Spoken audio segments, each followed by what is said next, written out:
Sa isang paaralan ng tulad ng sa atin, araw-araw ay may mga kwento, mga aral, tanganan, kabado sa exam.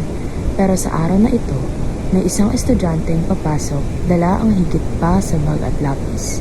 Ito, si Yuzuki, matapang, totoo sa sarili, at handang ipaglaban ang karapatang maging siya.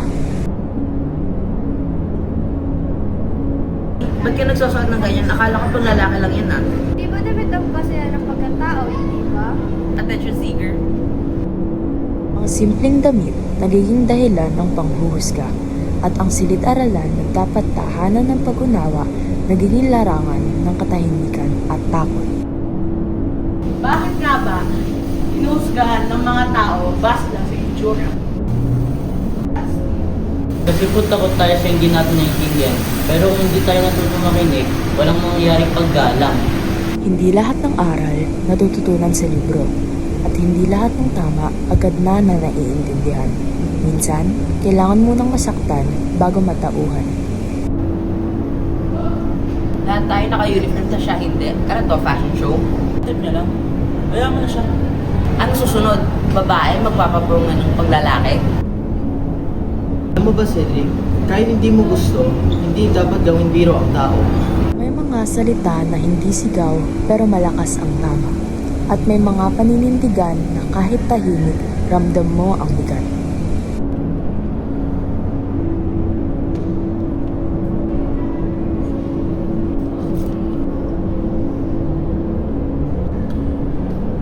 Ang sorry, naiiwan ko yan.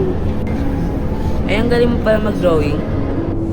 Ang pagbabago, bihirang biglaan. Minsan, nagsisimula lang sa isang tanong o isang sulyap sa mundong hindi natin naiintindihan. Araw-araw may tanong, bakit ganyan ang suot mo? Lalaki ka ba o babae? Pero ang tanong ko, bakit pag iba ang itsura ko, wala na ba akong karapatang irespeto? Sa harap ng klase, hindi lang si Yuzuki ang nagpakita ng lakas. Nagpakita rin siya ng katotohanan na sa bawat tanong, sa bawat tingin at sa bawat pagdududa, may isang boses na nagsasabing, karapat-dapat din akong igalang.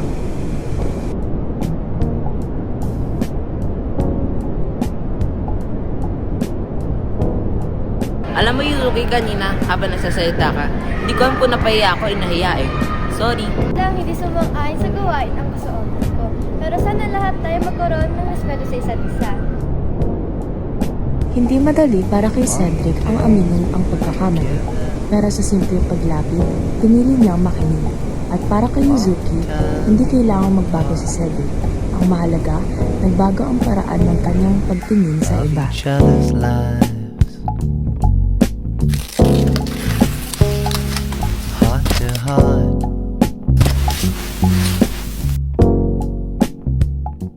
So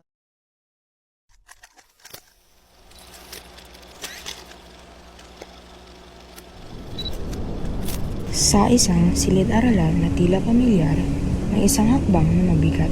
Hindi dahil sa bag, kundi sa paningin ng iba. Ito, si Cedric. Tahimik, magaan ang kilos, pero dala ang bigat ng paningin, bulungan at panghuhusga.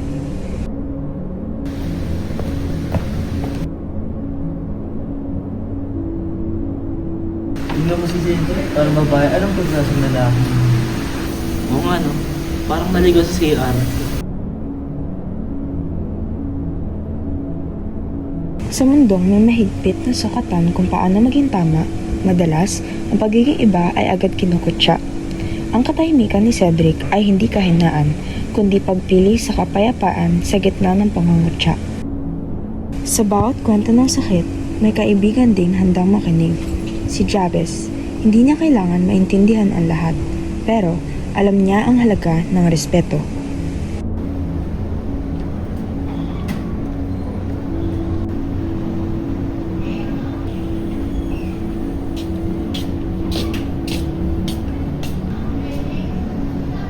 Oy, Cedric, okay ka lang? Narinig ko yung sinabi ni na Zach sa'yo kanina eh. Okay lang ako, sanay na rin naman ako. Hindi dapat ganun. May karapatan kang respetuhin. May mga pagkakataong hindi sapat ang pag-iwas. Kailangan tumindig. At si Sir Bautista sa harap ng klase, piniling ipaglaban hindi lang si Cedric, kundi ang karapatang maging ligtas ng bawat isa. Morning, class. Good morning, Sir Bautista. Bago tayo magsimula, may matutupanan tayong safe space policy sa klase at walang lugar dito para sa diskriminasyon. Tama, lahat tayo ay may iba't ibang pagkatao. Ang respeto ay para sa lahat, babae at lalaki. Ang boses ng iilan kapag pinagsama, nagiging sigaw ng kabutihan. At sa sigaw na yon, may mga puso ring unting-unting nagising. Sa isang bahagi ng paaralan, may ingay ng bola, hiyawan ng mga lalaki at lakas na tila batayan ng pagiging tunay na lalaki. Sa gitna ng lahat, si Cedric, hindi sumisigaw, hindi tumatakbo, hindi kasama. Pero minsan, kahit wala kang sinasabi, pipiliin ka pa ring saktan.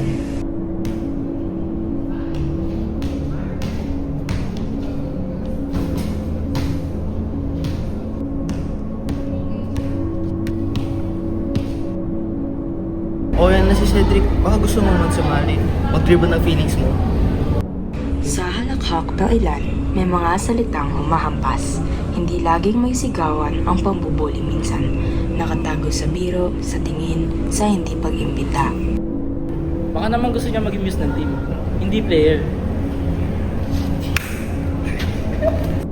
Baka drone na lang tayo kaysa sumali. Baka mabigat yung bola para sa soft hands.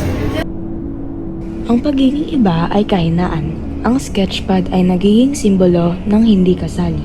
At si Cedric, na hindi naman humihingi ng pansin, ay ginawang sentro ng biro.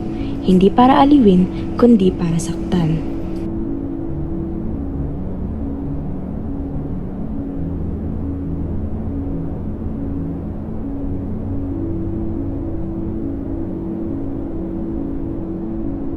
Alam mo, kahit nakakatawa para sa atin, hindi nakakatawa yan para sa lahat. Biro lang naman yun eh. Di naman siya nagsalita o nag-walk up, di ba? Minsan nga ayun ang mas mahirap yung hindi lang nagsasalita.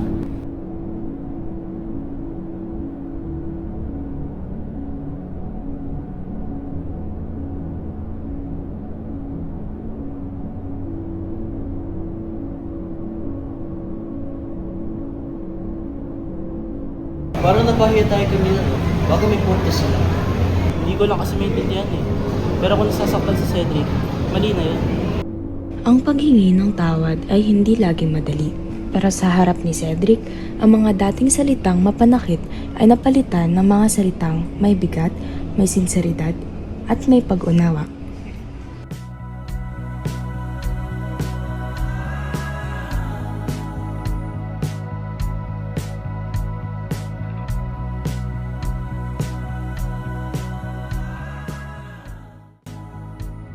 Cedric, pasensya ka na sa nasasabi namin. Hindi tama ka ngayon. Sorry rin, hindi namin intention saktan pa. Pero ngayon, naiintindihan na namin. Salamat. Mahirap man maging iba, pero mas madali kung may respeto. Sige na, may gagawin pa ako, mauna na ako.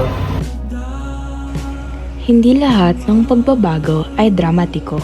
Minsan, sapat na ang ilang sandaling pagpikit, isang buntong hininga, at ang tapang na aminin, nagkamali ako. Ay, last part na din sa pagiging narrator. Nakakapagod pala, no? Kailangan maging seryoso. Sorry, balik sa kwento. Pero, alam naman nating lahat, kapag masyadong tahimik, may kababalaghan.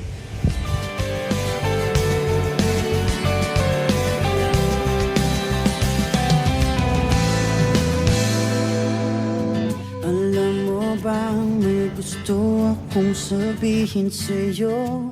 Magmula nung nakita kay naakit ako. Simple lang na tulad mo ang pinapangarap ko. Ang pangarap ko. Kaya sana'y maibigan mo ang awit kong ito para Uy, bilis. Wala namang tao eh. Seryoso ka ba? Dito? Ang clingy eh. Clingy? Excuse me? Dito pa talaga sa hallway? Kahit walang tao, may Diyos, no? At si Cedric, Hindi siya Diyos, pero andun siya. Kakabili lang ng taho.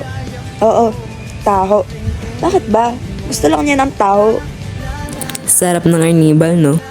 Alam mo, hindi ko alam kung ano yung mas nakakagulat. Yung hawakan ng kamay o yung biglang lumitaw si Cedric na parang NPC na may side quest. Uy! Wait lang! Shh! Huwag ka na madaldal, magdadaldal pa eh. Nalaman din naman pala, binuli ni Opa. Ang kulit eh. The end na talaga to. Wala nang sequel, matutulog na ako. Bye-bye!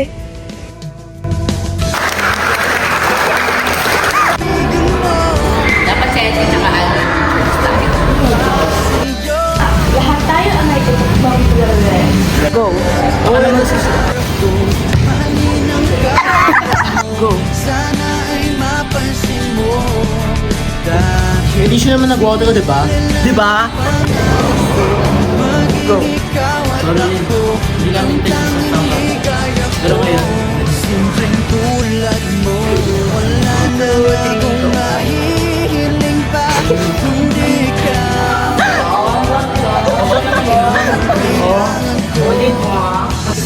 Salamat.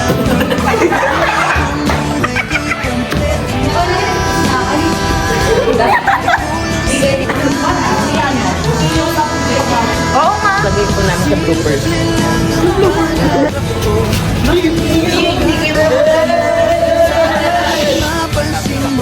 eh biro lang naman yun, di ba? Hindi siya nag-walk out, di ba?